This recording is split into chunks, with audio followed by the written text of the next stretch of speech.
Hello and welcome to my channel, or welcome back to my channel. My name is Jay and this is a web of classic tales. If you're enjoying the videos, please like, subscribe, and share. If you want notifications every single time a new video is uploaded, please click on the little bell icon. Today we will continue reading Jane Austen's Northanger Abbey.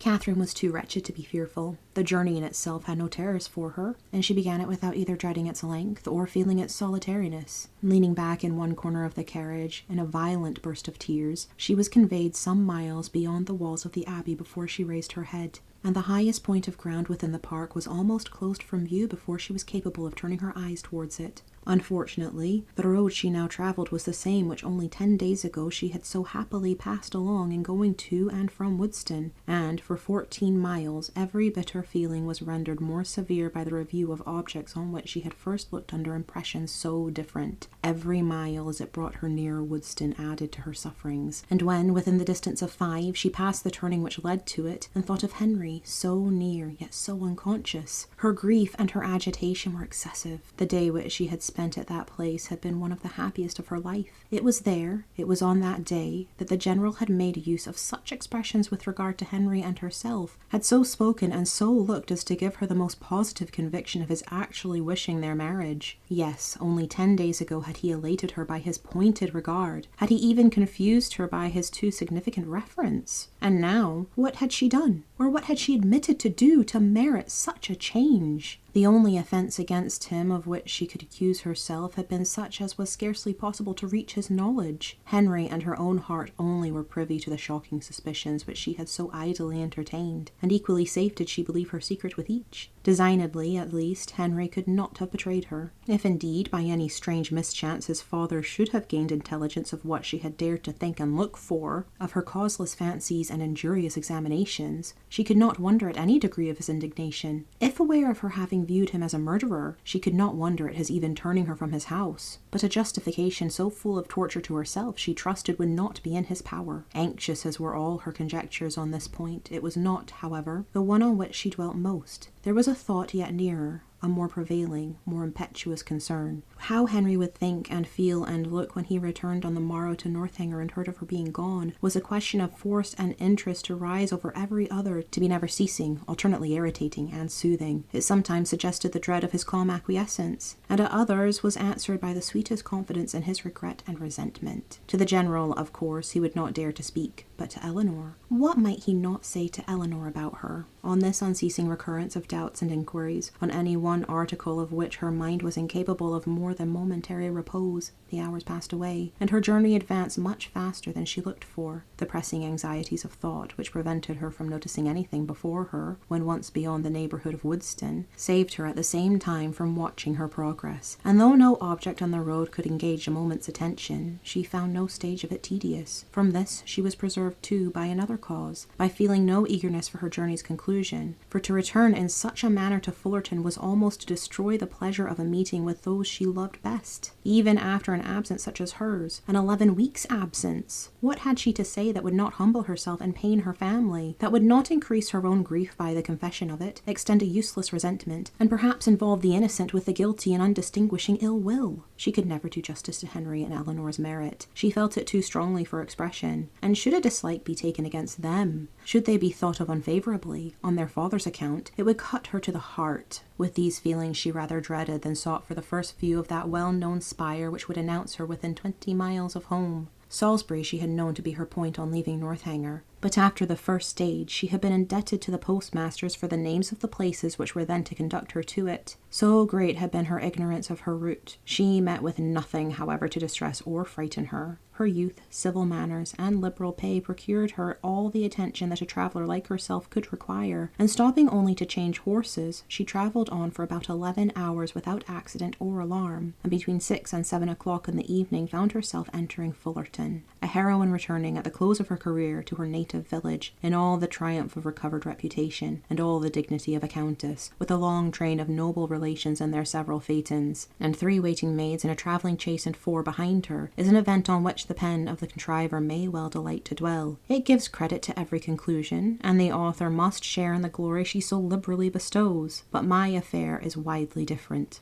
I bring back my heroine to her home in solitude and disgrace, and no sweet elation of spirits can lead me into minuteness.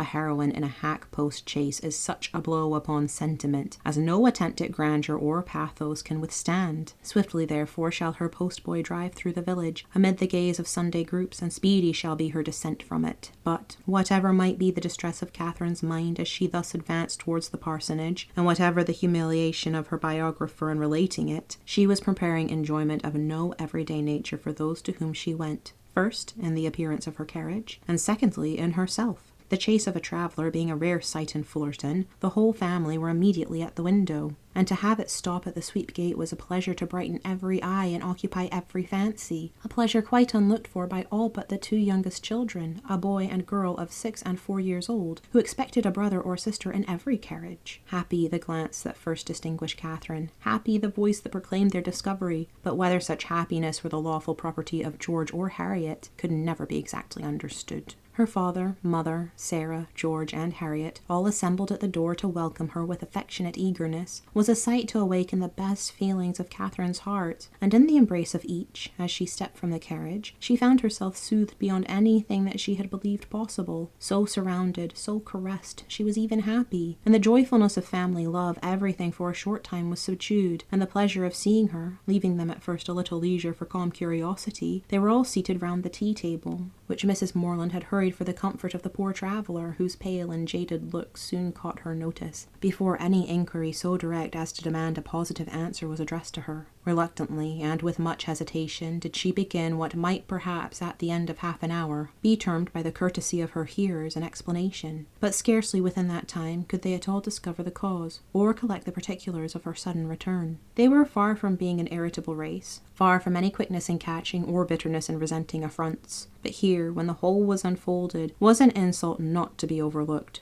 nor, for the first half hour, to be easily pardoned. Without suffering any romantic alarm, in the consideration of their daughter's long and lonely journey, Mr. and Mrs. Morland could not but feel that it might have been productive of much unpleasantness to her, that it was what they could never have voluntarily suffered, and that, in forcing her on such a measure, General Tilney had acted neither honourably nor feelingly, neither as a gentleman nor as a parent. Why he had done it, what could have provoked him to such a breach of hospitality, and so suddenly turned all his partial regard for their daughter into an act of ill will, was a matter which they were at least as far from divining as Catherine herself. But it did not oppress them by any means so long, and, after a due course of useless conjecture, that it was a strange business, and that he must be a very strange man, grew enough for all their indignation and wonder, though Sarah indeed still indulged in the sweets of incomprehensibility, exclaiming and conjecturing with youthful ardour. "My dear, you give yourself a great deal of needless trouble," said her mother at last. "Depend upon it, it is something not at all worth understanding."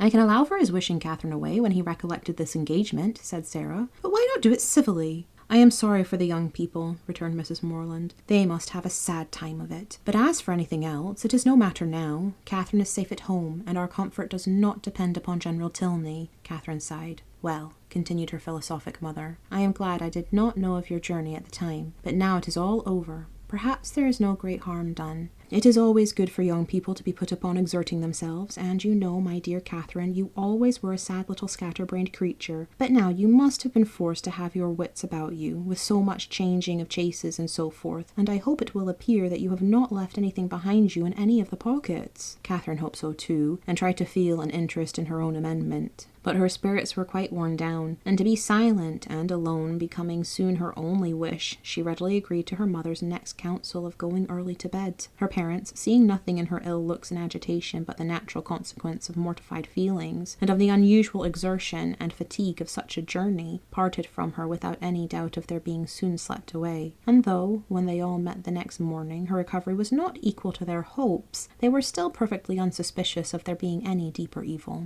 They never once thought of her heart, which, for the parents of a young lady of 17, just returned from her first excursion from home, was odd enough. As soon as breakfast was over, she sat down to fulfill her promise to Miss Tilney, whose trust in the effect of time and distance on her friend's disposition was already justified. For already did Catherine reproach herself with having parted from Eleanor coldly, with having never enough valued her merits or kindness, and never enough commiserated her for what she had been yesterday left to endure. The strength of these feelings, however, was far from assisting her pen, and never had it been harder for her to write than in addressing Eleanor Tilney. to compose a letter which might at once do justice to her sentiments and her situation, convey gratitude without servile regret, be guarded without coldness, and honest without resentment. A letter which Eleanor might not be pained by the perusal of, and above all, which she might not blush herself if Henry should chance to see, was an undertaking to frighten away all her powers of performance, and, after long thought and much perplexity, to be very brief, was all that she could determine on with any confidence of safety. The money, therefore, which Eleanor had advanced was enclosed with little more than grateful thanks, and the 1,000 good wishes of a most affectionate heart. "And this has been a strange acquaintance," observed Mrs. Morland as the letter was finished. "Soon made and soon ended. I am sorry it happened so, for Mrs. Allen thought them very pretty kind of young people, and you were sadly out of luck too in your Isabella. Ah, poor James. Well, we must live and learn, and the next new friends you make, I hope, will be better worth keeping." Catherine coloured as she warmly answered, "No friend can be better worth keeping than Eleanor. If so, my dear, I dare say you will meet again some time or other. Do not be uneasy. It is 10 to 1 but you are thrown together again in the course of a few years, and then what a pleasure it will be." Mrs. Morland was not happy in her attempt at consolation. The hope of meeting again in the course of a few years could only put into Catherine's head what might happen within that time to make a meeting dreadful to her. She could never forget Henry Tilney, or think of him with less tenderness than she did at that moment. But he might forget her, and in that case, to meet— Her eyes filled with tears as she pictured her acquaintance so renewed, and her mother, perceiving her comfortable suggestions to have had no good effect, proposed, as another expedient for restoring her spirits, that they should call on Mrs. Allen. The two houses were only 1/4 of a mile apart, and as they walked, Mrs. Morland quickly dispatched all that she felt on the score of James's disappointment. "We are sorry for him," said she, "but otherwise there is no harm done in the match going off, for it could not be a desirable thing to have him engaged to a girl whom he had not the smallest acquaintance with, and who was so entirely without fortune. And now, after such behaviour, we cannot think at all well of her. Just at present it comes hard to poor James, but that will not last forever, and I dare say he will be a discreeter man all his life for the foolishness of his first choice." This was just such a summary view of the affair as Catherine could listen to. Another sentence might have endangered her to complaisance, and made her reply less rational, for soon were all her thinking powers swallowed up in the reflection of her own change of feelings and spirits since last she had trodden the well-known road. It was not 3 months ago since, wild with joyful expectation, she had there run backwards and forwards some 10 times a day, with an heart light, gay, and independent, looking forward to pleasures untasted and unalloyed, and free from the apprehension of evil as from the knowledge of it. 3 months ago she had seen all this, and now how altered a being did she return. She was received by the Allens with all the kindness which her unlooked-for appearance, acting on a steady affection, would naturally call forth. And great was their surprise, and warm their displeasure, on hearing how she had been treated, though Mrs. Morland's account of it was no inflated representation, no studied appeal to their passions. "Catherine took us quite by surprise yesterday evening," said she. "She travelled all the way post by herself, and knew nothing of coming till Saturday night. For General Tilney, for some odd fancy or other, all of a sudden grew tired of having her there, and almost turned her out of the house. Very unfriendly, certainly, and he must be a very odd man. But we are so glad to have her amongst us again, and it is a great comfort to find that she is not a poor helpless creature, but can shift very well for herself." Mr. Allen expressed himself on the occasion with the reasonable resentment of a sensible friend, and Mrs. Allen thought his expressions quite good enough to be immediately made use of again by herself. His wonder, his conjectures, and his explanations became in succession hers, with the addition of this single remark, "I really have not patience with the General," to fill up every accidental pause, and "I really have not patience with the General" was uttered twice after Mr. Allen left the room, without any relaxation of anger, or any material digression of thought. A more considerable degree of wandering attended the third repetition, and, after completing the fourth, she immediately added, "Only think, my dear, of my having got that frightful grey Tarrant and my best Mechlin so charmingly mended before I left Bath, that one can hardly see where it was. I must show it you some day or other. Bath is a nice place, Catherine, after all. I assure you I did not above half like coming away. Mrs. Thorpe's being there was such a comfort to us, was not it? You know, you and I were quite forlorn at first." "Yes, but that did not last long," said Catherine, her eyes brightening at the recollection of what had first given spirit to her existence there. "Very true. We soon met with Mrs. Thorpe, and then we wanted for nothing. My dear, do not you think these silk gloves wear very well? I put them on the first time of our going to the lower rooms, you know, and I have worn them a great deal since. Do you remember that evening?"